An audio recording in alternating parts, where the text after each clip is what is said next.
Nous voici dans le monde des produits bioniques où la technologie est calquée sur les systèmes biologiques. Ses jambes ou ses bras ont des moteurs, des capteurs et intègrent une véritable intelligence artificielle. Ces prothèses changent la vie de ceux qui en ont besoin.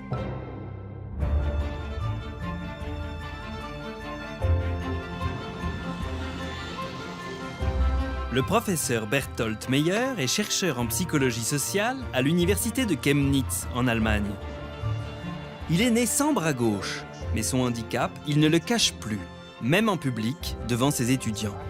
Comme tout le monde, il peut désormais conduire un vélo, une voiture ou se faire un café. Et depuis qu'il porte en guise de bras un petit bijou de technologie, il joue même de son invalidité. Surprise!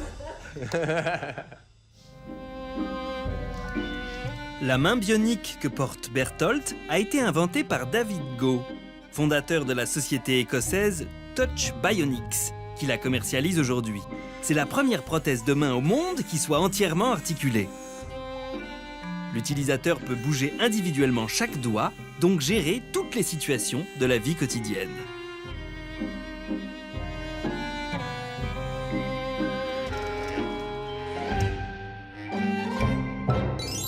La main artificielle de Berthold est attachée au bras grâce à une emboîture. 2 électrodes posées sur sa peau récupèrent la tension électrique émise par ses muscles lorsqu'ils se contractent et la transforment en commande pour la main via un microprocesseur. Par exemple, une contraction rapide permet d'ouvrir tous les doigts de la main. 2 contractions permettent d'accéder à d'autres fonctions comme plier le pouce ou pointer l'index. Au début, quand on commence à utiliser la prothèse, il faut beaucoup réfléchir. Je dois contracter un muscle ici pour qu'il se passe quelque chose là, devant. Et après 1 an, cela devient totalement inconscient. On pense ouvrir et la prothèse s'ouvre. C'est très naturel. Cela devient partie intégrante du schéma corporel. Mais comment, à partir de 2 électrodes, réaliser les dizaines de mouvements d'une précision incroyable qu'est capable de faire une main naturelle? En fait, Berthold peut accéder à 24 fonctions différentes, pilotables depuis son téléphone portable. Il assigne d'abord 3 de ces fonctions, les plus courantes, à sa commande musculaire. Mais il peut à tout moment accéder à d'autres fonctions et sélectionner par exemple prise latérale pour attraper une sacoche quand il part en voyage. Sa main adopte alors instantanément la position prise latérale, très astucieux.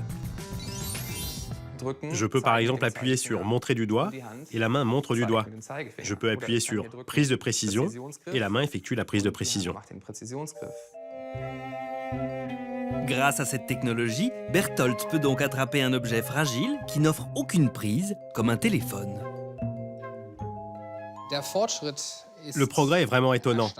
Ce qu'il y a de particulier avec cette main est que chaque doigt est alimenté par son propre moteur électrique et les doigts en plus sont sensibles à la pression. Cela signifie que quand je prends le téléphone comme ça dans la main, ce doigt sent qu'il va toucher le téléphone et il arrête de bouger. Puis ce doigt-là continue de bouger jusqu'à ce qu'il touche le téléphone et il arrête de bouger. Il en résulte cette prise adaptative qui a l'air très naturelle et qui partage parfaitement la pression autour du téléphone sans encombrer la partie supérieure. Ainsi, rien ne bouge, rien ne tombe et je peux même effectuer une rotation complète du poignet. Enfin, un 3e mode de pilotage sans fil et automatique lui permet de ne même plus passer par le téléphone pour des fonctions quotidiennes. Une dizaine de puces électroniques sont placées dans son environnement et dialoguent avec le microprocesseur de la prothèse. Si Berthold s'approche de son ordinateur, hop, son index se raidit automatiquement pour écrire. Cette petite puce envoie un signal à la prothèse quand je me rapproche pour qu'elle se mette en mode clavier. Mais ce n'est pas moi qui ai activé le mode, c'est la prothèse, car elle s'est approchée de la puce.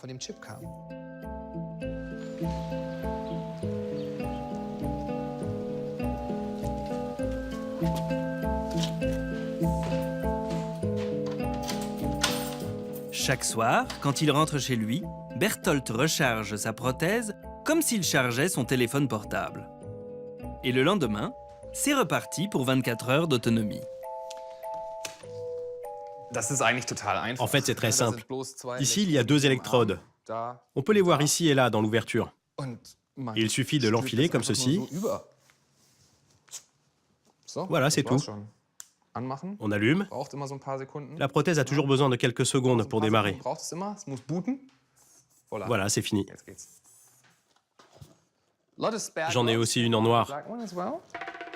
Depuis l'âge de 10 ans, Berthold a pu tester toutes les générations de prothèses et apprécier les progrès fulgurants réalisés depuis la pince crabe des années 70.